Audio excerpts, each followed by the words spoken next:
This is XP Galore. We are your hosts. I am Rafael, aka Captain Stigma. And laddies, make me a DiGiorno. My name is Marcus, aka Mr. Captain Thrustywood, and my orders to my crew are to replace the anchor with nothing but giant hover pad and hover round stuff to make our ship float on water. And I am Daily, Captain Cummingsworth, and my order is that we replace the cannonballs with lightsabers. Alright, you guys went super duper sci-fi on this. I just wanted DiGiorno, something plausible.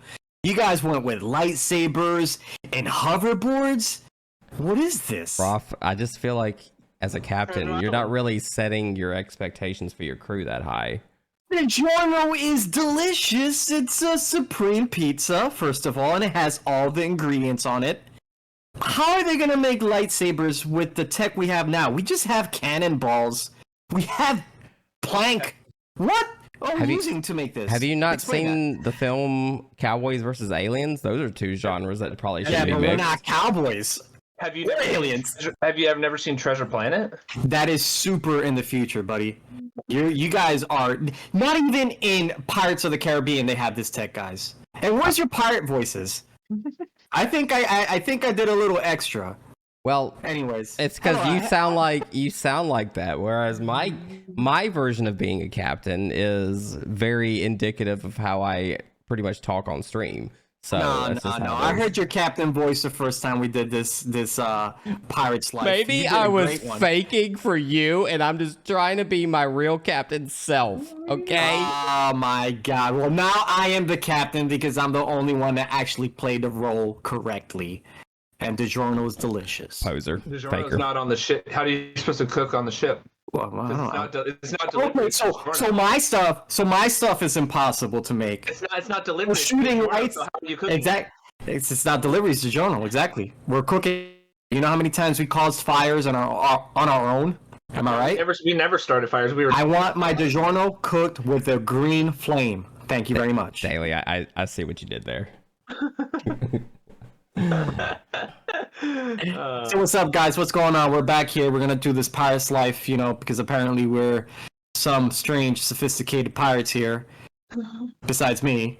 How's everybody? Higher standards. Yeah. How's everyone doing? Marcus, what's up? What's going on? Talk to me. I'm doing good. I've been playing a lot of Destiny again. I think I mentioned that last week too. Just trying to level up, get ready to try to do some super high level raids. This past Friday was quite exhausting. I was celebrating my 1 year as a Twitch affiliate by doing a subathon stream. Nice. Insert claps here, please. Thank you. Yay, clappity clappity. Congrats. Thank you. It's been a fun little Twitch ride so far. So long story short, I did a subathon where viewers can add time to the clock by subbing or by donating, and instead of an 11 or 8 hour stream, it ended up being an 11-hour stream. The highlight for many of the viewers was around the 4 a.m. mark. People redeemed squats for me to do on camera because that's one of my little channel redemption points. What do you call those channel redemption points? Like that? I call them points. Well, mine are themed gingerbread cookies. So brilliant. Yeah, exactly. So the redemption is for 10 squats. Well, you get 10 people to redeem 10 things. It kind of goes up. The ultimate count was in a 30-minute span. I did 180. Whoa! Wait, how long? In about 30 minutes. Do you still have your legs?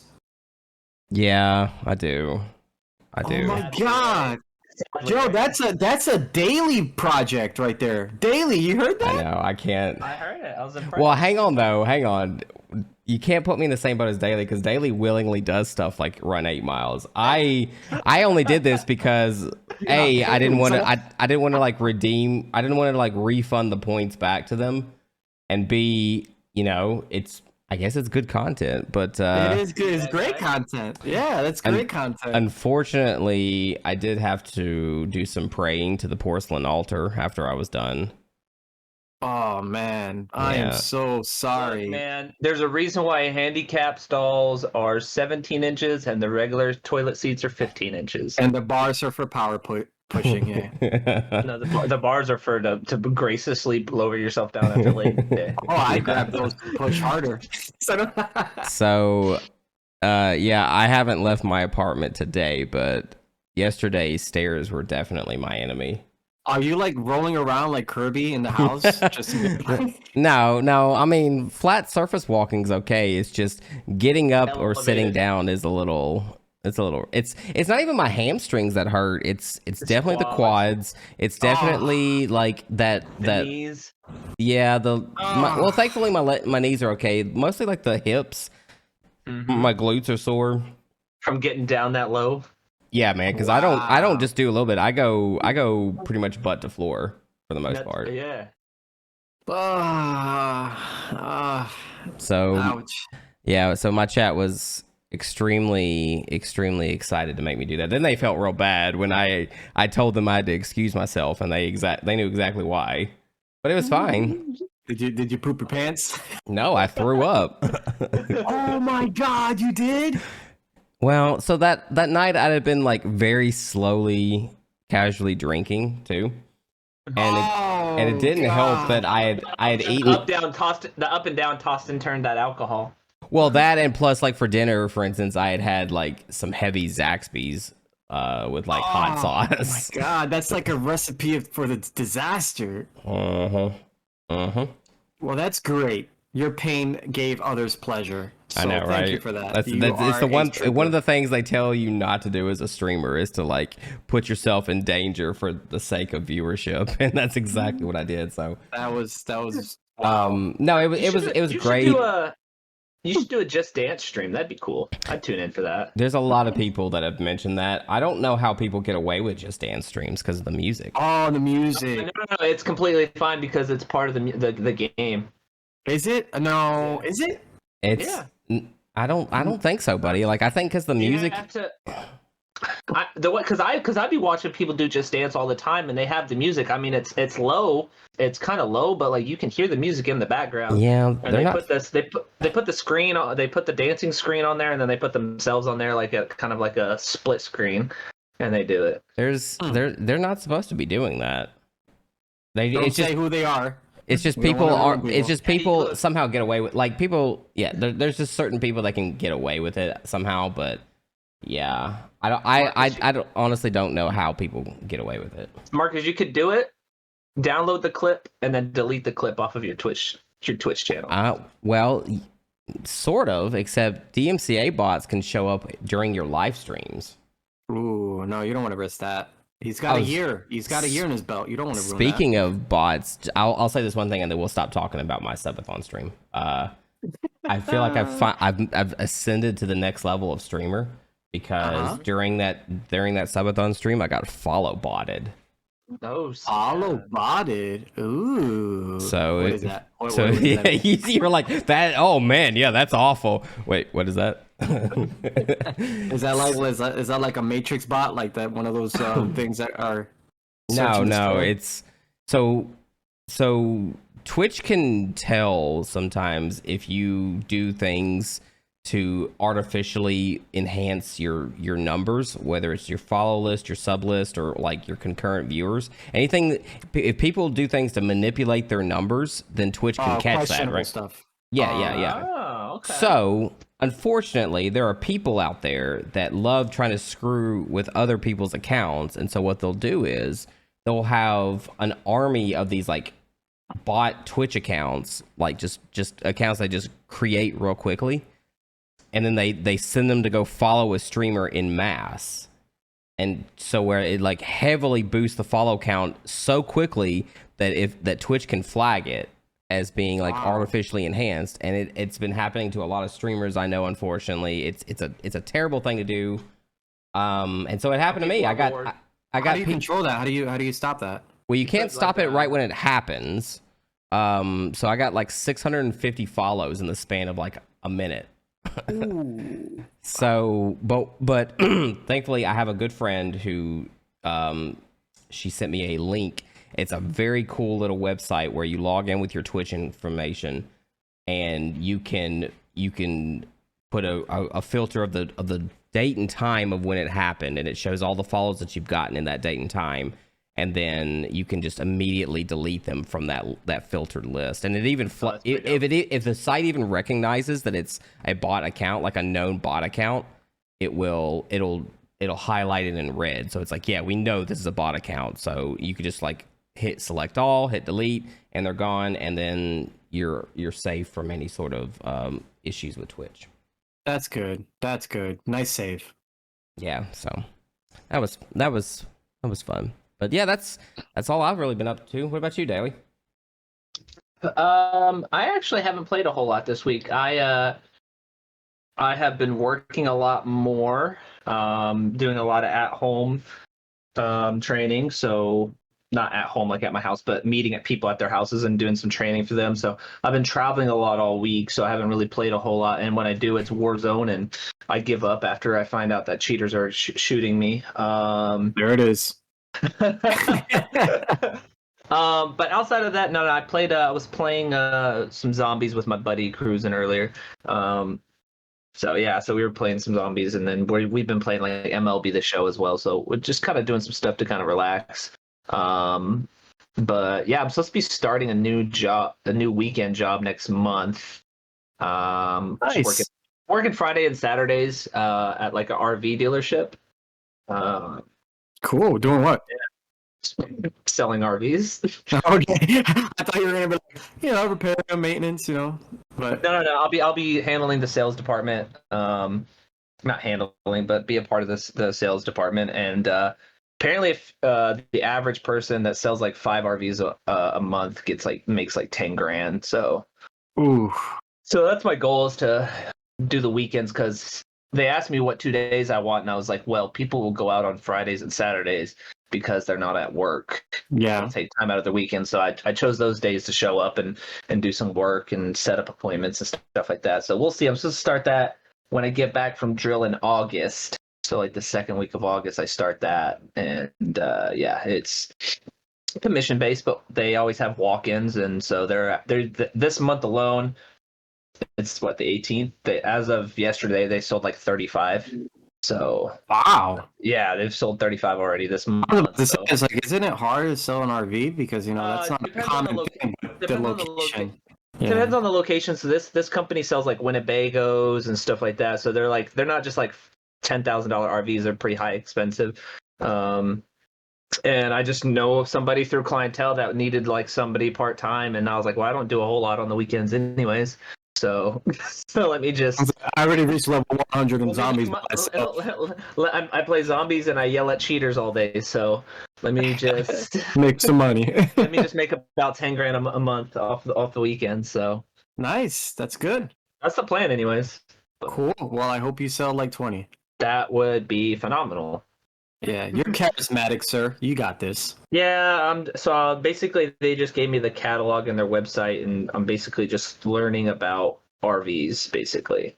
Cool. Yeah, I'm just learning like the ups and downs, feet diameters, slide in, slide out. I don't know a whole lot, but I'm just learning. I'm reading the manuals and how to sell it and filter through things, and so I'm getting myself prepped, so when I walk in August, I'm not looking like a deer in headlights. Yeah, smart move. Yeah, so just being, I guess you could say, quote unquote professional. But yeah. So what about you, Rolf? What is new with Rafael? Nothing much. I've just been playing some video games. I've been playing Saints Row 4 because I missed out on it. It's hilarious. Got the new Skyward Sword HD on the Nintendo Switch. Nice. I no longer work third shift. I don't have a job. So I'm going through that, but that's not important. I don't want to talk about it. It's not important. I got this.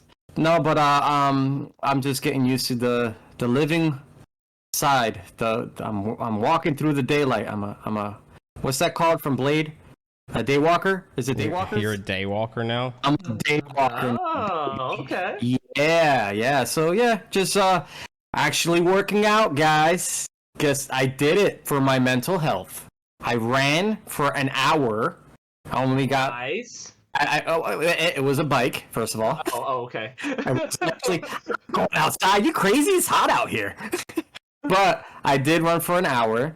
I don't know how good this is, so I'm gonna ask Daily. I did an hour and I ran 6 miles. Is that good? I don't know if that's good. Bike? That's on a bike. That's pretty slow, right? It's pretty slow. Really slow. Do Don't not judge shame me. this man. I am trying. I'm not a fool. Hey, In I applaud him for exercising. I got tiny legs, guy, okay? I have to do like 5 times more running than you do daily because you're a tall dude. You take 2 steps out of my 6. I'm 5'11". That's pretty tall. I don't want to address my height here. Can you guys bleep me out? No. I'm 5'3" and 3/4. And my friend said You are not. And my friend said whoever knows their size exactly, it proves that they're short and they're trying to get that extra. You are not that short. I am that short, buddy. So you tell me Anthony is taller than you? He's taller than me. Shut up. I don't want to talk about this. Why are you doing this, man? You're hurting my feelings. I was trying to be positive, mental health, and you're just chopping my legs and making me feel shorter. I'm kidding. I don't mind. I'm used to it. No, yeah, I ran that much, and then I started doing the One Punch Man workout, which is 100 push-ups, 100 sit-ups, 100 squats, and then you know, I'm just trying to get my body back to with the energy, you know. Trying to get this fupa off of me too. If you don't know what that is, look it up. You guys should know what that is by now, right? Come on, guys. Yes. Thank you. I know what that is. You know what that is? Yep. Okay, good work, guys. I'm so proud of you. I'm so proud of you. But other than that, guys, that's it. Just chilling for now, enjoying life, taking a little break, and recovering, and then restarting life again. But I'll get back up there. Job searching and all that. That's gonna be cool. Uh-huh. But what's up? What else can we talk about today? Well, it sounds like we're all ingrained in our own little projects and everything. So very quickly, not really much new happening in the gaming news world, although I just did find out about 30 minutes or like an hour ago, that Ubisoft is supposedly announcing a new first-person shooter Yep. in the Tom Clancy universe tomorrow. And it's speculated, I think with a pretty decent amount of accuracy, that it's like a crossover of like The Division and Ghost Recon, and I don't think Rainbow Six necessarily, but something along those lines. Is that? Yeah, I remember something about leaking about that. Like that each crew has their own specific set of skills. Oh, that sounds like Taken. Sorry, go ahead. Yeah. I mean, something like that. Yeah. So, but they said there's supposed to be maybe some Splinter Cell elements in it as well. So, I'm kind of on the fence about this. Like, I think it was like an episode or two ago when we were talking about like our crossovers. I think I had mentioned that wouldn't it be cool if there was like a Division crossover with like Ghost Recon, and then now it's like showing up, and I promise I had no prior knowledge of that. So okay, first of all, give me the numbers after we finish this video to play the lotto. Nah, bro, guys, I'll use it for myself first. I got bills to pay around here. If you use it for yourself, that's the rule. So you got to give it to me. No. Second of all, well, the other side of that though is like there's a lot of us who are fans of Ubisoft that are just begging Ubisoft to make just a new Splinter Cell game, and it's like every time, just bring it. Yeah, just go back. You know, yeah, like every single time there's an opportunity where we think that Ubisoft might announce something like that. They're like, "Hey, we heard you like Splinter Cell. Anyways, here's this other game that we're coming up with," and it's just like, really, guys? Do you think they're afraid of messing it up, or they just think that it's a dead cause? Like neither. I think that they're. This is disclaimer, my personal opinion here. I think that it is a question of making money and what they think is the most popular thing. Ubisoft higher ups, especially the CEO, they've expressed ideas that they think that the single player idea, or like the campaign that ends at the end of the game, is kind of not the way to go. That like continuing player experiences, like games of services, are like the way to go in the future. Yeah, that's something EA said too. Remember? Yeah. EA has said that, and I think I believe we discussed last week about the Assassin's Creed Infinity project that Ubisoft is also doing. So it's kind of in line with that business model. I don't know, man. I just think that they still need to focus on their campaign stuff, their single player campaign stuff, and like, and another thought I had too is like, Ubisoft's tried the first person shooter before recently with a battle royale called Hyperscape, and that game, I'm not gonna call it dead. It's not a dead game, but it's definitely fallen off the radar as compared to like how much hype it received when it first came out. Because I played the beta for it, and then I even started playing a little bit of season 1, and it was cool, but it didn't have enough to really keep me around. And I would say that's the same opinion for a lot of people. Yeah, So, I'm afraid there was too many multiplayer games, first person shooters already as it is, and all of this stuff of even free to play. They're trying to just get you in it. That way you just do the microtransaction and all that. But I feel like there's too many of those. Can we go back and just explore storytelling? Please, like, it's still successful. Look at God of War, Uncharted, Last of Us. Just bring it back. It happened to Metal Gear. Metal Gear was a single player game, and then you saw that they were trying to do the online experience as well. And then it just died off after Metal Gear Solid 5. But that genre, that stealth genre, was super popular, and that was around the same time with Splinter Cell. It's like Splinter Cell gave up as soon as they found out Metal Gear is done too. They're like, oh yeah, we don't have competition now. Let's stop. This is their time to triumph, to take advantage. So Daily, would you be interested in a first-person shooter that's in the universe of like The Division and Splinter Cell and all that? 100%. Yes, I would. I love first-person shooters. Come on now. Yeah, throw some zombies in there. As long as there's no cheat. Okay. Anyways, you know what game I want them to come out with already? That's long overdue. It's Overwatch 2.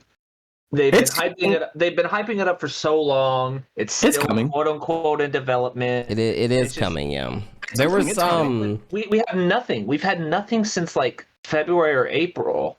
Well, like, we've had nothing since then, and so to me, I don't know what's going on. Well, in June they had like a small update during the E3 stuff about they were showing off some skins, how they've reskinned some of the returning characters, I believe. So yeah, they're bringing some back, but a lot of them are only going to stay on Overwatch 1. And this one's going to have finally a campaign, correct? Yes. This one will have a campaign, and then there's no special bonus for completing the campaign as of right now. But I feel like there should be an incentive for you to play the campaign. Like you should get some kind of skin or something or whatever. Would be nice. But I am going to play the campaign, and I'll for sure play the campaign. I'm interested to see what Overwatch does with the campaign, because we know that it's going to be geared towards a multiplayer game, which Overwatch is one of the few games I actually enjoy because you can't really cheat on Overwatch.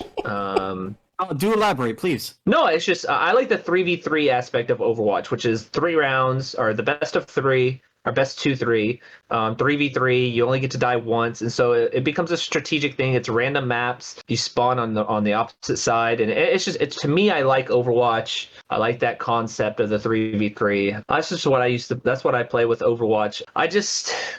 What they had to do is they had to nerf some of the characters' abilities and stuff because people were only doing the meta, quote unquote, on Overwatch, and you couldn't really win unless you used the meta. So then they're supposedly, from what I've heard on Overwatch 2, is they're not bringing the meta to Overwatch 2. So all these players that are overpowered will only stay on Overwatch 1.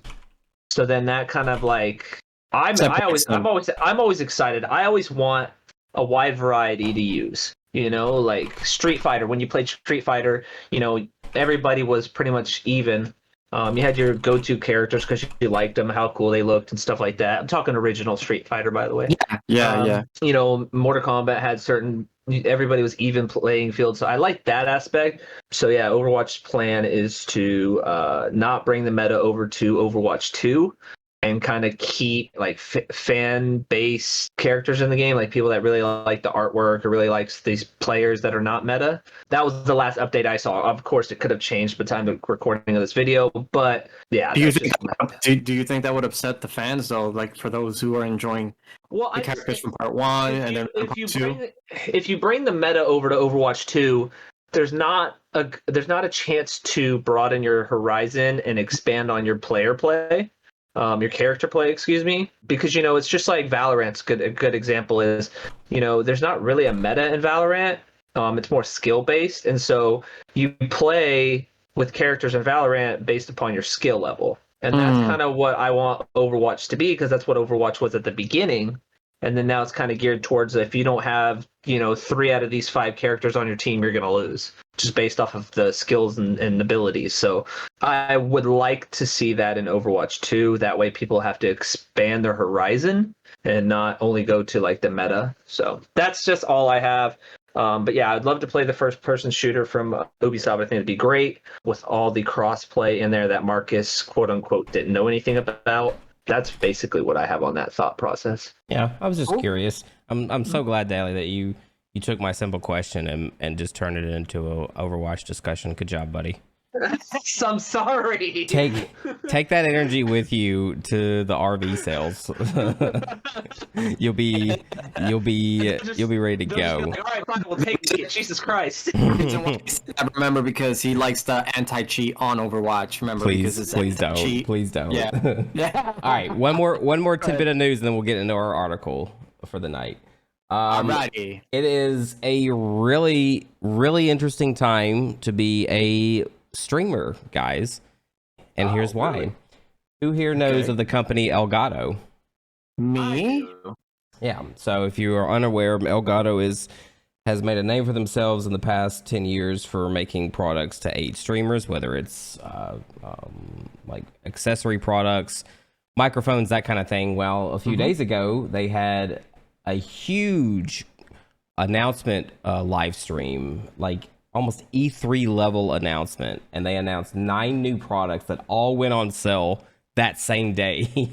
Ooh, wow. So some of the stuff is just like revamps of what they've already got. Like there's a Stream Deck. I use a Stream Deck. It's just like a thing that you use with pre-programmed buttons that you create what the buttons do. So there's a Mark II, but some of the really exciting stuff is they've done a really amazing face cam that's like built as a webcam, but it's got some really impressive tech inside of it that would rival a lot of other mid-range cameras. I'm not gonna say it's necessarily gonna be as good as like a Sony DSLR or something like that, which is what a lot of more popular streamers like to use, but this is, I think, the next step up in a face cam. Ooh. They've come out with their own XLR mixer, which is like a small item to plug XLR microphones into and be able to adjust sound levels, which people pay anywhere from $200 to $500 for a device that will do that. They've announced a new wave of mic arms. One that's a normal boom arm that comes up from the top, and one that's a low profile that can actually hug like the bottom, like the underside, like where your desk is, so that you don't have something coming down from the top. It can fit under your monitors. Yeah, they've announced all kinds of other interesting stuff, and in the past year, they've really been kind of taking the stream game a bit by their release of what's known as the Wave 3 microphone, which is a really good USB microphone that, paired with their Wave software, allows for some really cool mic editing and track prioritization software abilities. So you're reading this, right? Because no, I'm summarizing. Okay, yeah. That's the geekiest awesome stuff. Like, I want all of that. Yeah, so just when you get a chance, take a look at take a look at Elgato's website. They've got a whole list of products to show. They even have this really cool thing that is built all in the Unity graphics engine that it's a little biased because, I mean, it only is involved with Elgato products, but it's a studio configuration tab to where it's like a digital, looks like a office room or a bedroom or something with a desk. And you could pick and choose the products and place them in real time in this space to see how it would look, to give you an idea of how you would do it if you bought them and set them up in your own setup. Nice. I gotta look this up. This is gonna be dope. I'll say this: Elgato's got a lot of cool stuff. Like I said, I use their Stream Deck. I use their capture card for all of my console gameplay streams. I do. I will admit that I did buy the face cam as well as the low profile mic arm that was announced because I will definitely be using those. I want to see. Yeah, when it gets here, I'll show them to you. I was like, well, it's technically not here yet, Ralph. No, I meant like I want to see when he obviously gets it. Yeah. Yeah, some of the things that I wouldn't necessarily recommend from them, just from a price point, because there's much cheaper alternatives out there. They offer some really interesting LED strip lights that you can use that are supposedly so good that they won't cause any blinking from a camera feed, like if a camera's looking at it. But I feel like they're a little overpriced, as are their soundproofing panels, their wave panels. Really cool stuff. It's a modular system of like you put the frame on the back and then you just snap the foam panels on it. But for the number of panels you get in an order and the amount that you pay per panel, there's much cheaper alternatives out there. So, don't think just because it has the Elgato name on it that you have to buy it. However, Elgato has done a really good job, especially here very recently, with providing pretty much everything that you could need to make a stream setup look really good. Yep. Oh, and I can't discount the lighting either. Like there's the key lights, which are just big light panels. I use those as well. Okay, so Daly was being the sales pitch here with his Overwatch /RV sales pitch, and now you with Elgato. Now I feel left out. I don't know what to advertise. Oh God, if you're listening to this, let's talk about a partnership, homie. Yeah, let's talk about. Let's go. Yeah. This is not an ad. This is just a Yes, everything Elgato I have, I paid for myself. No discount code. So you heard that, Elgato? Just send us some free stuff. Thank you. Please. But yeah, that was a really cool thing that came out a couple of days ago. I thought that was really interesting to talk about. But enough of the news. So let's talk about more news. Let's talk about other stuffs. So here's what I wanted to kind of discuss this evening. So it's no secret that in the gaming world, especially in like games of service or competitive games, like Destiny, or like I would say even some in Call of Duty or other FPSs, or even in like RPGs, like MMORPGs, there is a certain degree of what's known as gatekeeping out there. The idea of there are gamers that feel like they are so elite, or there's a certain standard that one has to meet in order to play or participate in these games, or even in certain events that happen in these games. And the reason that I'm bringing this up tonight is because I don't know how prevalent this was all over the internet. I just saw a lot of it because of how many people that I'm tuned into on Twitter went from the games journalism world. But there was a certain individual out there. His name is Colin Moriarty, who people have opinions of him. I will not say what mine is. The gentlemen know what my opinion is of him. But But you're gonna have to remind me after, because I forgot. I'm not his biggest fan, we'll say that. So he, through a series of retweets and quotes that all stemmed from Xbox tweeting out that they just said beating the game on the lowest difficulty is still beating the game. Just that's it. No hot take around it. That's all it is. Xbox was just like, hey, if you beat a game, doesn't matter what difficulty you do it on, you still complete it. So it went up the chain through like people who retweeted or quoted it as like games journalists. There was one person in particular. You can find her on Twitter at Heart Imesia. She said that she's never played a game for her reviews for whatever publication she works for on anything but the easiest difficulty, and she said that she never will. So essentially she says, I always play games on easy when I do reviews, and that's how it is. And so Mr. Moriarty has come forward and said, he pretty much just said that, to summarize what he said, if you don't review games on anything other than normal or harder, then you're not doing it from the perspective of the average player, and that your criticism of the game is worthless. Okay. And that sparked some serious conversations on both sides. And I would like to think that we here at XP Galore, every now and then, as objective and neutral as like we like to stay, every now and then we need to remind people of certain things, and that is, for tonight, it's okay to play games on whatever difficulty you want to do it on. 100%. You know, every video game has this option, right? You know, like an option menu and a difficulty setting for a reason. Yes, that's it. Mass Effect, the original Mass Effect. Once you beat it the first time, you could play it again with the same character, and it would allow you to keep everything, but the difficulty went up. And so, and then if you kept beating it, it would raise you up higher and higher and higher to the hardest difficulties. So yeah, I feel like if you want to play a game on easy, play a game on easy. It just I feel like, especially if you're trying to do a review of like graphics and gameplay and all of this, I feel like easy or normal difficulty is perfectly fine, because it allows you to take in the game and not just solely focus on, you know, strategy and trying to defeat bosses. You can always increase the levels to do the strategy, but I feel like just a lot of, you know, reviews now are based on, you know, graphics and gameplay and movement speed and this and that. So I feel like it's perfectly fine for easy or normal difficulty. But then again, if you're somebody that likes to play it on Hall of Fame or, you know, try hard mode or whatever, then fine, go be it. But that's your opinion. That's your decision. Preference, yeah. I wish I had a sound of Jeff Bridges from The Big Lebowski to play right when you said that. Like, well, that's just like your opinion, man.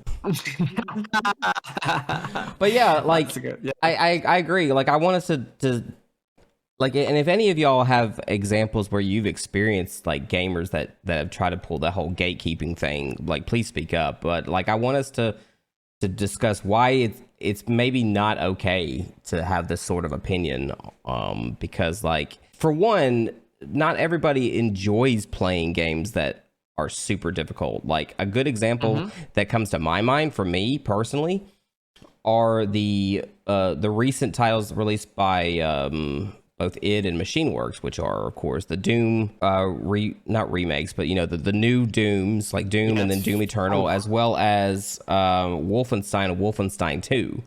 Like, especially on the Wolfensteins, I cranked it down to easy. Like, it was, if it gets to a point where the game is no longer fun because, yeah, and it's a different thing that if you know the game is designed to be hard and is designed to challenge you and retrain your brain to play things a certain way, that's one thing. That's the reason I got through Sekiro Shadows Die Twice, was because I understood that the way that I play every other video game is not the way I play this one, and I had to learn that. Well, that is also true, yes. But but when a game is just, when a game has like this cool campaign to it, and I want to experience the campaign, but I can't progress because the difficulty is not allowing that. It's just beating your head against a wall, and I have the opportunity to turn it down and progress further, I will do it. I'm beyond like feeling, like we're all in our 30s. Like, we all have different things going on. We're beyond the point of pride in video game playing, where we think we're gonna be worse people, but doing it. Age? What do you have to say? We're 30s. You just said my age, man. That's a 10-year range. Okay, you'll be fine. Okay. Do you want to talk about it? Are you okay? No, man. I don't want to talk about my level. I'm about to level up pretty soon. I don't want to talk about it though. Go ahead. So, anyways, but yeah. So just from an entertainment perspective, I would always do that. But there's people out there who are, unfortunately, they're not able to play games at that difficulty because of disabilities, because of just certain accessibility issues that they have to work around and try to find a solution for. Both Also, physical age. age is another. Yeah, like some like 10-year-old that wants to play a game and you know they're not going to have the patience to play through a game that constantly breaks them down. Yeah. And what's the point? The game is supposed to be fun, and if it has an option, the beauty of all this, which is the most hilarious thing about it, is that there's a reason you can change the difficulty level. There is a reason every single game out there says easy, normal, hard, very hard, hardcore, expert, extreme, or whatever you want to go up, a psycho mode, like there's always an option for that specific reason. It's not saying, hey, if you play easy mode, you're not really playing the game. Why would they create it in the freaking programming if it's taboo to play it? No, it's meant for everyone to enjoy the game.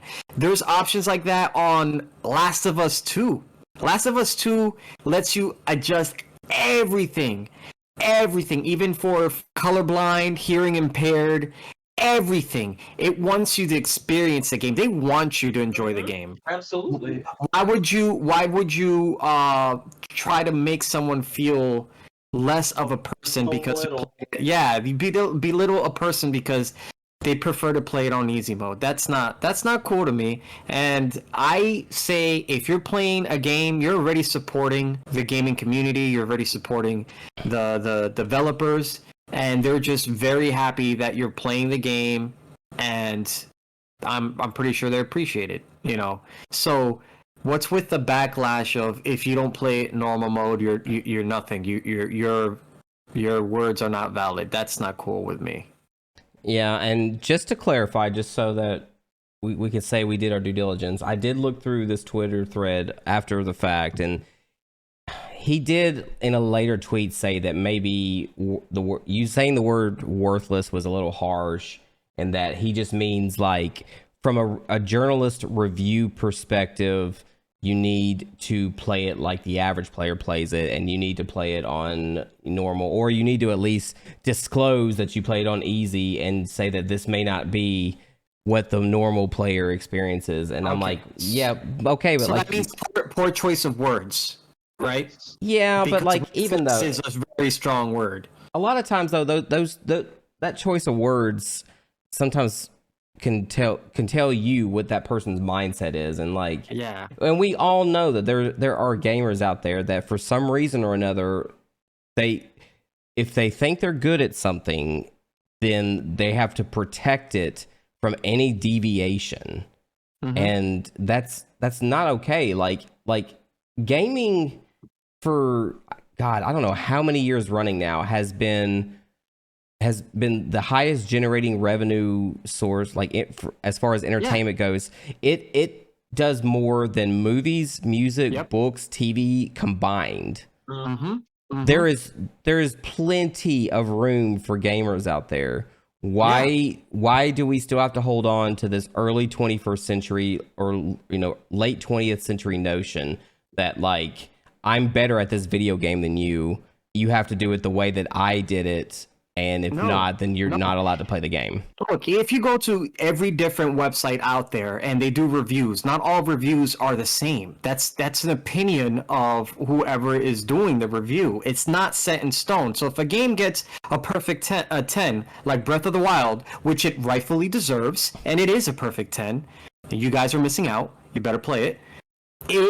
But that's just an opinion. That's the preference of the gamer itself, the player. So to just say, I love Legend of Zelda, I love Breath of the Wild, I would say it is a 10. But hey, maybe Ginger Thrust, Marcus, will think it actually is a 8 out of 10. I'm not going to get upset. I am going to get upset. But that's his opinion. And Daily, the same thing with you. You're going to be like, hey, it looks cool. I like the graphics. It's very, like, bright, all these colors. But there's no zombies in it, and the anti-cheat sucks in it. That's your opinion. That's your opinion. I completely agree. It's all opinion based, but you have to. So you can't say that one person's review is better than the other and this person's is worthless. That's not That's not the idea about reviewing anything. Movies, music, video games. It's opinion of the writer or the person who's playing it or the team that's doing the review. It's all just to give you an idea of how they feel like the game deserves of a number, but it's not set in stone. It's not. There's people out there that like Daily. I can say Daily, dude, you love COD. You know, I do. you do. You love COD. Is COD a bad game? No, it's not a bad game. But if you ask me, that's not my game type. That's not what I prefer. So Daily, you're gonna give it a better review than I would give it a better review, like a review at all. Like you'll probably give it a higher review, and I'll probably knock it down 2 numbers or 1 number. Not at this point stage in the game, but anyways. We'll defend because we're fans. That's what we do. We're fans. We love our games. We love our genres. We all have a voice. Whether you play it on a higher difficulty or you play it on casual play, you're still experiencing the same thing. You're still experiencing the story, and that's the beauty of gaming. There's a reason why they gave you the option. They're being mindful of everyone, every age, every person. If you're a disabled person, they thought of you. They want you to experience the game and play it, enjoy it. So this stuff is, I don't know. Yeah, so I don't know, man. It's just, what have y'all experienced any sort of like gatekeeping in your own personal experiences? I know I have an example, but I want to hear from you guys first. Go ahead, Daily. Not, I mean, sometimes in the sports game world, like people will say, like, you know, this certain player or this certain card in the game is not usable. I know, like, when you play in like the COD League, there's certain weapons that are not allowed. For instance, like I play with friends and they say, well, you have to use these weapons or you can't play with this at all because they're so win driven and they're not trying to have, they're trying to win. That's all they want. They want to win, but I'm trying to have fun and win at the same time. So I like to try different weapons, different loadouts, you know, stuff like that. There's other guys that are strictly focused on winning. So like when I play with certain friends, I know that I have a certain loadout that I've saved to play with them because they only want you to play with an SMG and a sniper, you know. And then I have these other friends that are like, yeah, let's do a challenge where we all just pick up floor loot and we play with the weapons that are off the floor, you know, stuff like that. That if you can win with that, that's kind of fun, you know. So it's kind of what, you know, I like to. That's my kind of fun. But then when I'm wanting to play serious and I want to sweat, I'll hit up some other friends and I'll use the only loadouts that they require. So I know about gatekeeping. It sucks sometimes, but if you understand it, you understand it. I don't. It's a hard topic because it's like if you're in that group of understanding, you understand it. But then there's kids that are like, well, I don't understand why, and I get that part too. But I guess at the end of the day, what it comes down to is, do you really want to do it or not? And I'm not for it. I'm not against it because, like I said, I've been on both sides. I've been in the parties. I've been out of the parties. But for me, I just feel like if it's something that you want to do, then do it with restrictions and stuff. But just know that you're going in with restrictions. But I do know that, like, for instance, like when you join like clans of, you know, certain clans, I mean, there's a lot of popular clans, they require a certain amount of KD, they require this, they require that, and a lot of people don't have that, and so I feel like that kind of is a big letdown for them. So if that's the case, just make your own clan and have fun. Yeah. Yep. Wow, that's insane. So what about you, Rolf? Have you experienced any time where like people like tried to stop you from enjoying a game, or like said you couldn't participate? No, my thing would be like, it's always it's always when it's competitive. I think, and I didn't even know this term until recently. So, usually when it's a fighting game, let's say, Super Smash Brothers, back in the day, you know, they kind of like, they banned Meta Knight because, you know, he's too OP. Certain players know how to play with him, and then he's kind of hard to knock out of the ring. That's also with fighting games. You know, you can't use Sagat from Street Fighter because he's too OP. He has long range and he's pretty much unstoppable if you know how to use him. So there's set rules. And it's kind of weird because it's only if you're good with the character and they say the character's broken. That's the only time I really experienced it. And again, it's always with multiplayer games. And last but not least, and I think Marcus, we agreed with this one. Vault of Glass on Destiny. Yes. I remember they said you have to have a specific weapon to be in this crew, in this raid. If not, and again, I get it, it's just to make the grade easier, a lot easier, but it feels like you're limited, like you're excluded, and it sucks. It really does suck. You just want to have fun, you want to join the crew, but they're like, nah, you can't be with us without this weapon. And those are my experiences, but I didn't even know this was a thing, guys. I just recently found this out. Mhm. So it's shocking to me. I'm like, oh wow, this is they have a word for it. Yeah, I was gonna definitely bring up some Destiny stuff because Destiny is not even that popular of a PvP game. It's the PvE, which is like, you versus the AI, pretty much. Yeah, the raids. Yeah, the raids. Yeah. And Destiny raids, or even like Destiny clans, there are some really toxic ones out there that have extremely strict requisites before you can even like apply.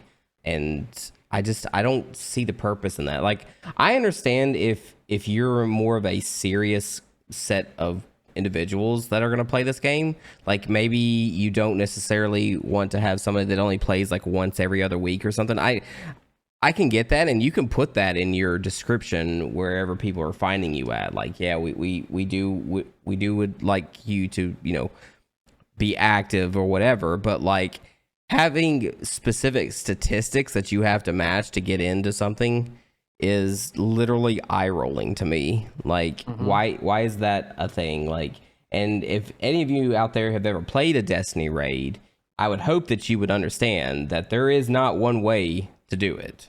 Like, there's not just a singular way to finish it. Like, Nope. there's different play styles, there's different things that people like to use. And then all the time that I've ever been in the Destiny clan that I am in, I'd like to think that we as a group have been really good about just saying, okay, well, we can maybe suggest that you try something this next time because what you are doing may not be working necessarily, but we will never like try to say, hey, I checked your loadout before you jumped in and you had this and that's not okay. Or like, I saw that I looked up your stats and you don't have the number of clears that we're looking for, so you can't be in it. Like we all consider that a joke, like it's just it's literally just trying way too hard to be elitist at something that is pure entertainment or a hobby for so many people, I think that's the reason why. I think that's the reason why they didn't do that auto load, like kind of like search for gamers to play with you on a raid, and you have to find them yourself and recruit them yourself. Right? They did open that up. It's called guided games. They've opened that up to do that now. Isn't it like an app though? Like I thought it was like an app format. No, it's built in the game. I didn't know that. I haven't played in a while. I'm rusty. Yeah, they I don't remember. I don't think they did it in Destiny 1, but no, they didn't. That's what I'm thinking. Yeah, in Destiny 2 they opened it up to where you can match make to an extent for rating. I mean, it's an LFG stuff, so you're gonna get whoever shows up. And yeah, you can still go into. They show up and they look at you and they boot you out. And you're like, what? You can still go into Destiny's website too, and they have a whole fire team tab that you can like either look for people, look over the sheet to see who's looking for what, or you can even just create an event yourself and just be like, and people just sign up, and then when you've got your number of people you need, then you just talk amongst yourselves for a date and time and that kind of thing. Wow. Well, it's the future. Things are just going to get more complicated as we go forward. Yep. Yeah. But to summarize what we were all talking about, guys, it's okay to play games on whatever difficulty you're on. No one should ever make you feel less than just because you do stuff differently as far as gaming than anybody else, or just anything in general. Just live your best life. If you want to play it on easy, that's my point. Absolutely, there is no shame in it, guys. And the gaming world is entirely too large for us to try to create little playground forts that don't allow people to get in. Yeah. I just find it funny that they made it sound like it's law to play normal when higher. Mhm. You know? I'm like, no, okay, whatever. Absolutely. Well, good talk, guys. Good talk. That's Great talk this week. Great talk. That's what I wanted to go over. So yeah, we hope you all enjoyed it, and let us know if there's been any sort of like any experiences you all have encountered in your gaming hijinks that you felt like people were being unnecessarily gatekeepy in whatever game you were playing. So yeah, that's all we wanted to talk about. Daily, where can they find this episode? They can find this episode on Buzzsprout for audio listening. They can also find us out on YouTube at XP Galore, Twitter and Instagram XP Galore, as well as TikTok XP Galore, as well as where they can find us on all platforms if they want to hear this or listen to this or see this. Nice. Awesome. Very cool. Well, Rafael, please take us away, sir. Thank you for joining us on our next podcast adventure. I am Captain Stigma, and I appreciate you joining my crew. So, I'll be out eating some DiGiorno. It's not delivery. Yes, I'm hungry. And you guys have to speak in your pirate voices, because I'm not the only one doing this. So I love you guys. But what if I told you this was my pirate voice? Because I'm a very accentuated captain. I'm the captain of this ship, so you're gonna have to speak like a pirate. Sir, you are gatekeeping how we can talk in our pirate voices, and I really don't appreciate it. I don't approve. I apologize. I'm so sorry. But thank you guys for listening. You know, you're where to find us. Love you guys. Stay safe. And until next time, I am Rafael. I am Marcus. I am Daily. Bye. Oh, that's it.